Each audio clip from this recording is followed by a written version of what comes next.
Sheriff John Tyson lives in a small American town and is working his last day before retirement. A local farmer reports a missing truck, and Tyson, along with his assistant, heads to the location. Unexpectedly, he notices a scorched spot in the middle of a field over which crows are circling. In Long Island, housewife Anisha starts her day with a jog, then prepares breakfast and wakes up her children, Luke and Sarah. They run to their father, Amit, and the woman watches their antics with a smile, confident that everything in her family is in order. On the other side of the world in Tokyo, astronaut Hinata greets the dawn. Today, she is scheduled to go to space. She bids farewell to her beloved city and writes a love letter, then heads to the spaceport where she delivers a speech broadcast across Japan. At the Space Research Administration, an engineer notices colleague Mitsuki's peculiar behavior towards the astronaut. Suddenly, the management calls Mitsuki to inspect one of the spacecraft's nodes, giving her a chance to say her personal goodbyes. Meanwhile, Sheriff Tyson and his assistant inspect the scorched circle in the field, pondering its origin, and find the burnt truck.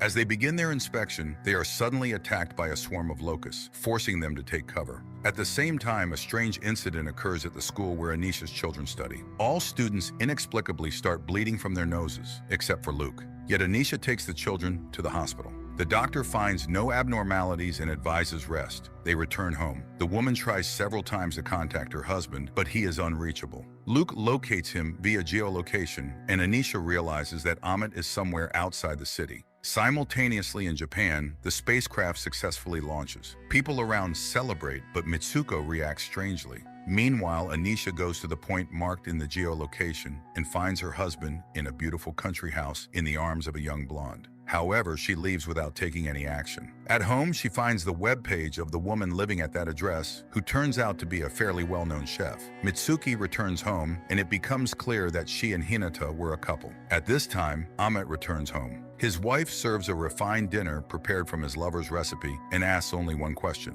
why? She had tried so hard, managed the household, looked after herself, and raised his children. Suddenly, there's a loud noise outside. The house shakes and objects fall. The awakened children start screaming, and the parents rush to their room. Soon, everything calms down, although flames rage outside. The city's leadership and colleagues honor Sheriff Tyson, thanking him for his many years of honest service. He takes the floor to respond, but suddenly falls silent and leaves the hall. He drives to the scorched field and, standing in the middle of the circle, looks up to the sky, hoping to find answers. Suddenly, the ground beneath him starts to crumble. Something pierces his head. Falling, his last sight is a semi-transparent entity swiftly soaring towards the stars. Anisha, looking out the window, sees her neighbor's house is destroyed. Ahmet checks the connection, but it is gone. The family goes down to the basement, but the woman cannot bear to see her husband and rushes to go outside. He goes instead and sees a street in ruins on fire. Surviving neighbors run between the houses, unsure what to do. Some get into cars and drive away.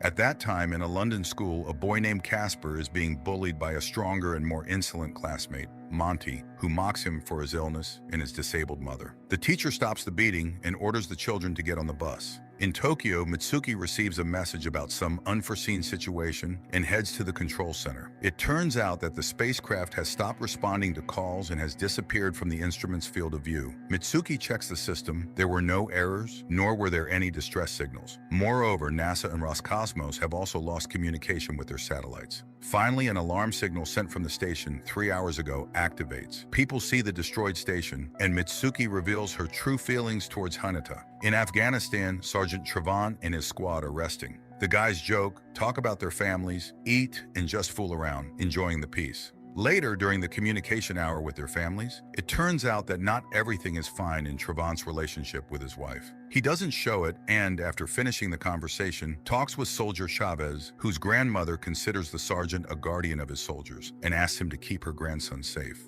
At the same time, the bus with the school children is driving on a mountain road, and suddenly it hits a pothole. The children's belongings scatter, and Casper's album ends up with his seatmate Jamila. The girl looks at his drawings, which she really likes. To Monty's envy, she asks Casper for one of his headphones to listen to his music. In Long Island, neighbors suddenly notice that Amit's house remains intact, but at that moment, Luke suddenly starts screaming. His ears hurt a lot, and he hears the same word repeated over and over: Vajo. Amit goes out, supposedly to call an ambulance, but Anisha, picking up the parallel phone, hears his conversation with his mistress. At that time on the bus, Casper starts to feel uneasy and loses consciousness. The driver gets distracted by him and fails to see something falling from the sky in front of the vehicle. The bus loses control and plunges into a deep canyon. Meanwhile, in Long Island, Anisha provides assistance to her son when something flies into their window, and the woman realizes that they can no longer stay in the house. She orders the children to pack up, and she grabs the necessary items herself. Trevant's squad is sent on a combat mission. All communication with one of the squads has been lost, and they are ordered to find out what happened. The guys head to the specified city, where they are surrounded by civilians, all pointing to the school as a concentration point for terrorists. The squad moves to the school, but they only find frightened children. One of them, sitting at a table, draws a circle on a dusty desk, and blood flows from his nose. Suddenly, the boy starts screaming, pointing through a destroyed wall off into the distance. Anisha leads her family out and seats them in her husband's car, but it mysteriously won't start. Then Amit runs to a neighbor's departing car, asking to be taken alone. But the neighbor drives away, and Amit admits that he was planning to leave the family this week. His shocked wife orders him to sit in the passenger seat, and she starts the car herself. In Afghanistan, Trevant's squad reaches a partially destroyed settlement in the direction indicated by the boy. But as they enter the houses, suddenly everything around starts to vibrate and sand begins to fly upwards. Visibility is lost. Trevant tries to gather his squad around him, but people can't hear him. Suddenly, everything stops and the stunned people see a huge object on 3 legs rising above them. Trevant commands to fire, but there's an explosion and the sergeant loses consciousness. He regains consciousness alone. All his people have disappeared. The vehicle also won't start, and there is no communication. Anisha's car gets stuck in a huge traffic jam as they leave the city. People notice that electricity is cut off in all the houses. At the same time, the school children come to their senses. It turns out that only the driver is seriously injured. The problem is that they are at the bottom of a huge crater from which it is very difficult to escape. In Afghanistan, Trevant decides to walk to the city, but due to the injuries he received, he quickly loses strength and consciousness. Casper and Jamila try to help the driver, but quickly realize that they cannot manage without doctors. Then, Monty attacks the boy, blaming him for the accident since it was he who distracted the driver with his seizure. Some suggest trying to climb out, but Monty takes charge and forbids doing so. Anisha's car reaches a gas station. While the woman takes the children to the restroom, Amit is supposed to refuel, but other drivers push him away, sensing his confusion and weakness. Anisha notices keys left on a table from someone else's car, orders her family to get into it, and steals the vehicle. Trevant is found by an Afghan peasant who shares water with him and makes signs that he is ready to help. In Tokyo, Mitsuki arrives at the control center where a massive inspection is underway. She demands access to the investigation, but her boss rudely orders her to leave. She then snatches an electronic key from his neck and runs to the secret cabinet where the main computer is located.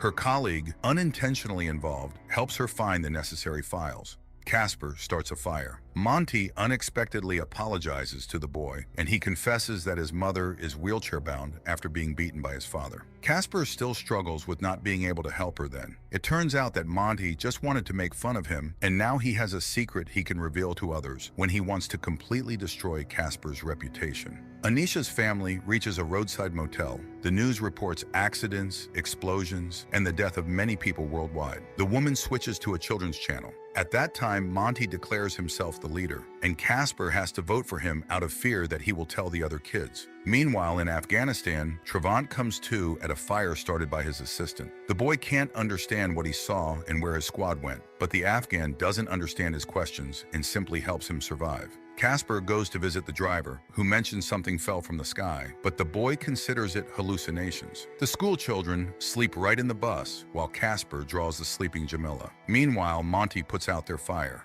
Mitsuki finds recordings of the last minutes of the astronauts' lives, which reveal that something crashed into the station. The last word her friend repeated before death was Vajo. In England, Casper discovers that their driver has died and informs the others. In the motel, Anisha's children go to the restroom to avoid waking their parents and discuss their strange behavior. Then Sarah notices a strange fragment in Luke's bag. He explains that he found it, and although he doesn't know what it is, won't give it to anyone. In the morning, the military wakes the guests and announces a general evacuation. While Amit finds out where they can go, Anisha finds an ultrasound photo in his phone and realizes that her husband's mistress is pregnant with his child.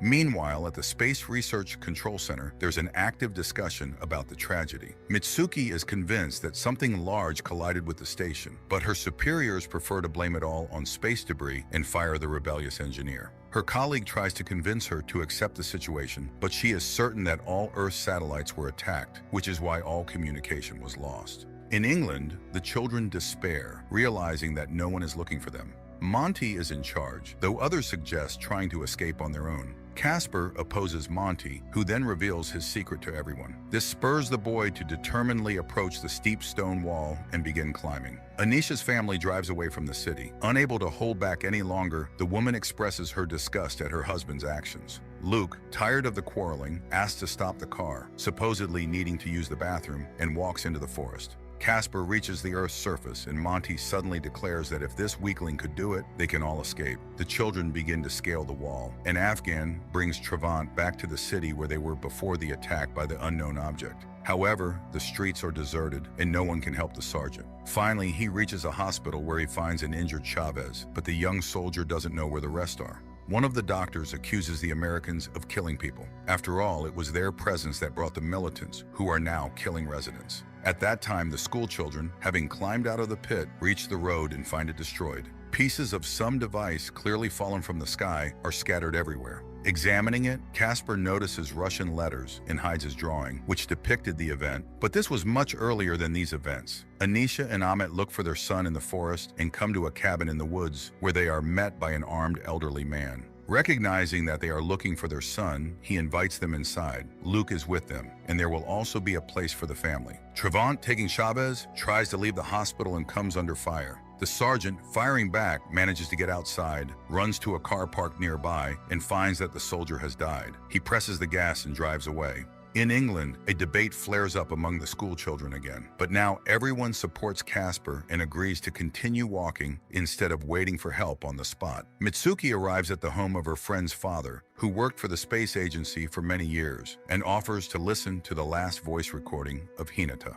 He turns on the equipment, and they suddenly see the soil in a flower pot begin to tremble from the vibrations. But what if the speakers were much more powerful? In Afghanistan, Trevant arrives at his base and finds it absolutely deserted. He tries to make contact with anyone, but to no avail. However, he finds an order for the immediate evacuation of all military personnel. The couple sheltering Anisha's family admits that there is almost no food left. The woman decides to go to the store while her husband will watch the children.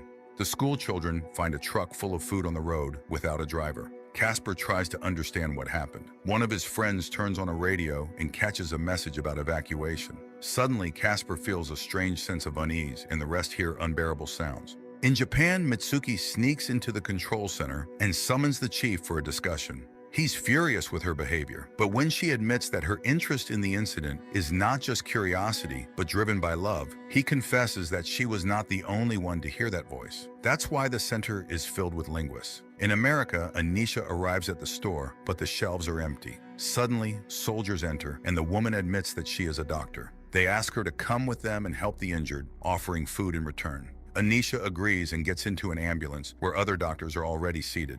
In England, Monty snatches the radio, accusing the others of stupidity. Adults, as always, have messed up, so there's no need to listen to their commands. He opposes going back home, although the others want to. In Afghanistan, Trevant buries Chavez and decides to return home. In England, Casper tries to persuade Monty to join them, and Monty suddenly confesses that things are very bad in his family. His father is unfaithful, and his mother just cries. Jamila supports Casper and also suggests going to the city, but someone doesn't want to leave the truck full of food, and the team splits up. Anisha is brought to a field hospital where she sees many wounded and starts helping. They are operating on a soldier when the woman suddenly notices something strange in his wound. She pulls out something resembling a small black octopus. Her colleague decides it is a foreign body and praises her. Meanwhile, in Tokyo, the chief plays a recording obtained from the station, and Mitsuki realizes that it is a language without sounds. Clearly, these are aliens. He cannot allow her to participate, but he pretends not to notice the theft of a universal key. He gives it to the girl, explaining that he would do anything for his wife. In Afghanistan, Trevant finally gets through to his wife and, despite the difficulties, promises to return. But she asks him to watch TV, where a broadcast of world leaders addressing the population is being shown. Anisha is also watching this broadcast. The President of the United States announces that they can confidently say